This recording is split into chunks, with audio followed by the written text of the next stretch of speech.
After a truly devastating loss to the New York Rangers, everyone is speaking out about this when it comes to the Islanders season and what they should do when the trade deadline comes in just a few days. We're going to be talking about that on this episode of Islanders Digest and also breaking down last night's game. But before we do that, if you're an Islanders fan, be sure to subscribe to the channel. Sure, it's probably not a great day for us Islanders fans, but it will get better. And when things do get better, you're going to want to be subscribed to the channel. Be one of our first 100 subscribers. With that, let's get right into talking about last night's game, and that was a really tough game to watch. And the worst part of the game to watch really was, it really felt like the Islanders controlled that game. It really felt like they played their game. This was a must-win game in terms of the season of trying to make the playoffs. Obviously, you can't really be calling every single game a must-win game. There's still quite a few games left in the season, but where the Islanders are in the standings, and especially compared to where the Rangers are in the standings, this really felt like a game the Islanders had to win, and did not quite work out for them. And what was really frustrating is the players really seemed to put in the effort. I mean, the Islanders outshot the Rangers 37-18. 37-18. They really dominated the play. Now, the Rangers did hit the Islanders more, but as Butch Goring mentioned in the broadcast, a big part of that was definitely the fact that the Islanders seemed to have the puck for the majority of the game. Igor Shesterkin stood on his head. Ilya Sorokin really had a tough game in this one.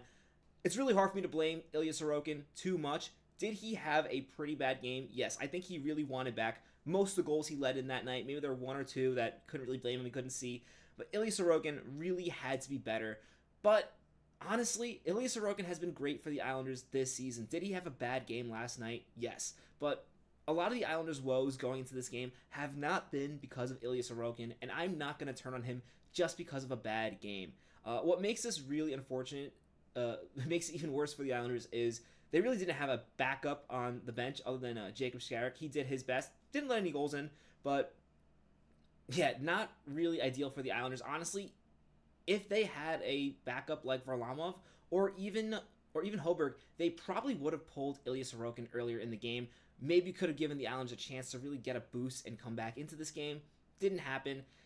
And yeah, looking at these stats, it's just really frustrating because the Islanders played a good game. They didn't take too many penalties, blocked a decent amount of shots.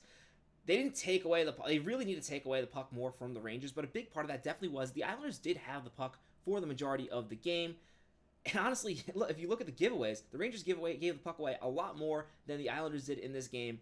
I think the Islanders played a strong game in this one, which makes it even more unfortunate that they couldn't come away with 2 points or even a point, or honestly, with their dignity, because losing 5-1 to your rivals, it's embarrassing, especially in this point of the season when both teams knew they needed this game. The Rangers needed this game just as much as the Islanders did, and you could really feel that intensity at the start of the game. These teams were hitting hard. The game was looking really good.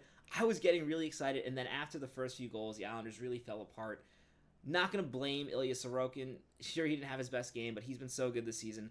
But this is really frustrating to see as an Islander fan. And honestly, I think it really paints a picture of what's going to come ahead for the New York Islanders after losing this big game. It is only one game. You're going to have big losses. But at this point in the season, after all the losses the Islanders have already had, I think it's becoming really clear that this team does not quite have what it takes to make the playoffs this season. And on top of the Rangers getting 2 more points that they desperately needed as they try to push for the playoffs, a couple other teams won last night. Philadelphia got 2 points, and how you can see the Islanders are really starting to slip down the standings. Islanders have 57 points in 57 games, basically true NHL 500, although some of those points come from overtime losses, not a real 500 team. But as you can see, the Islanders are in the mix. Yeah, they're still in the conversation. I mean, they were definitely in a worse situation last season, and they were able to pull ahead and make the playoffs. But what really feels different this season is it seems like there's more teams in the race, and it seems like the teams in the race do have a leg up on the Islanders, at least from what we've seen recently. After playing the Rangers last night, definitely seems like the Rangers do have a leg up on the Islanders. Even though the Rangers did not play a great game, Rangers now have a significant amount of points up on the Islanders. They have 62 points. Rangers have played an additional game, and that's the one thing, if you are holding on to hope that the Islanders can make the playoffs, the one thing you can hold on to hope with is that the Islanders have played less games than all these teams, so they are going to have a chance to really push up. But at this point, realistically, Pittsburgh and the Buffalo Sabres are already out of this playoff race. I mean, Pittsburgh's played 60 games, they only have 55 points. Realistically, Pittsburgh is rebuilding this season. They are going to be out of it. And as you can see, the Islanders are in the back of this race, and they're going to have to hop past a lot of these teams if they want to have a chance at the playoffs. And that is just definitely looking less and less likely. And I think what's really not making me overly optimistic about this situation right now is, even though the Rangers have not been playing the best hockey as of late, they played 2 games recently where I really felt like they did not deserve to win, especially in the game against the Islanders. They still won, and that's a key thing we have to talk about. Sure, the Islanders have played a lot of games recently where it's felt like they've deserved to win, but at the end of the day, they didn't win those games. And as much as the team keeps on talking about how they think they're playing well in the locker room and the points will come if they continue to play this way, and they're controlling the shots, and a lot of these games are losing. They're looking good. I mean, Anders Lee said it, Bo Horvat said it. Patrick Waugh seems to really emphasize that he likes the way his team is playing. And to be honest, watching the games, it passes the eye test. The Islanders do look good, but at the end of the day, they're not winning these games. This has been a problem all season. Earlier on in the season, they were blowing all these leads in games they should have won. Now they're just out shooting teams, out controlling the puck, and still just letting in a goal or two at an untimely time that causes them to lose the game. And at some point, you have to wonder, is this just what the Islanders are this season? They're really running out of time to show they can make a push. I mean, I know before the break they did have that 8-game winning streak, but it kind of got spoiled in the last few games when they started to lose, and now they're on another 4-game losing streak.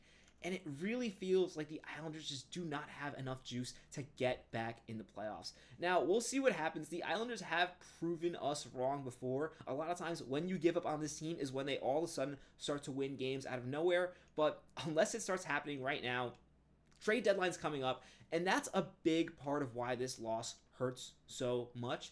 If the Islanders were going to make a push, they'd have to do it now. Honestly, right now, they're closer to the back of the league than they are the front. I hate to be that fan that starts looking at the bottom of the league standings, starts to look at who might get potentially that first overall pick. But honestly, that's really the direction where the Islanders seem to be headed. Tied with the Anaheim Ducks with 57 points. That really shows how much the Islanders are struggling. And yeah, there's not a lot of time, and things are going to get a lot tougher with the deadline coming on March 7th.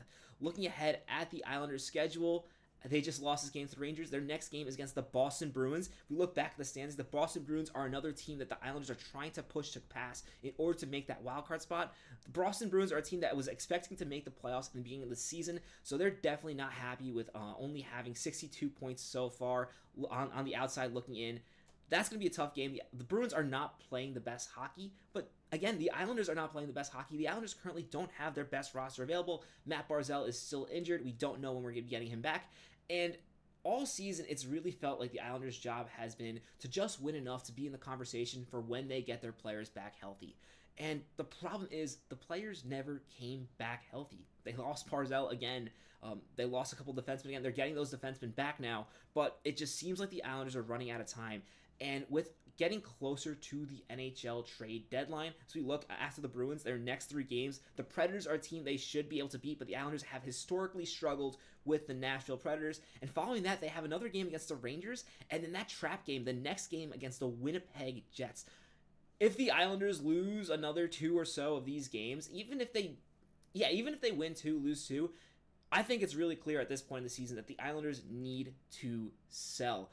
At the end of the day, it's really starting to seem that there are just too many teams for this team to overcome. A lot of people are talking about it, how it's really time for this Islanders team to sell. That maybe that playoff push that they've had in the past few seasons, where they've been on the outside all season, in the end they really turn it up. It's really starting to feel like that's not going to happen this year.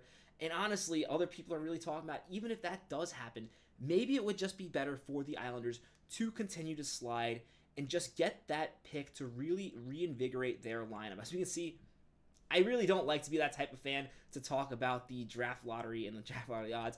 I love when the Islanders make the playoffs, and I am a huge fan every year when they do have one of those pushback comebacks. It's just really starting to feel like it's not coming this year, and a lot of fans are talking about that maybe it'd be better off if the Islanders do sell the deadline, maybe slip a little down these standings. If we're going to have to look at it, maybe you can slip behind the Anaheim Ducks. Honestly, I don't really know if they could tank more than Pittsburgh, but maybe get like one of the top 7 odds of getting that first overall pick. And even if you don't, a 7th overall pick is pretty good, especially when you have one of the worst prospect pools in the league. A lot of people are saying that this is probably the direction for the New York Islanders. As much as I want to have a playoff push, and I'm still hopeful that some magic is going to happen and this team is going to go on another run, it's really starting to look like that's what's going to happen. Let me know what you think should happen, especially as the deadline approaches. These last 3 games we talked about here are going to be the last 3 games before the deadline. The Islanders do not play again after March 4th before March 7th. So after these 4 games, the Islanders are going to have to make their decision on whether they buy. They're probably not going to buy the deadline, but whether they sell at the deadline or whether they stand pat. And let me know what you think they should do. Do you think the Islanders should sell their key free agents such as Brock Nelson and Kyle Palmieri? Or do you think the Islanders should stand pat or maybe even try to make an acquisition that can help them now and long term? Let me know your thoughts on that in the comments below. As always, be sure to subscribe to the channel. Thank you so much for watching. Let's go Islanders.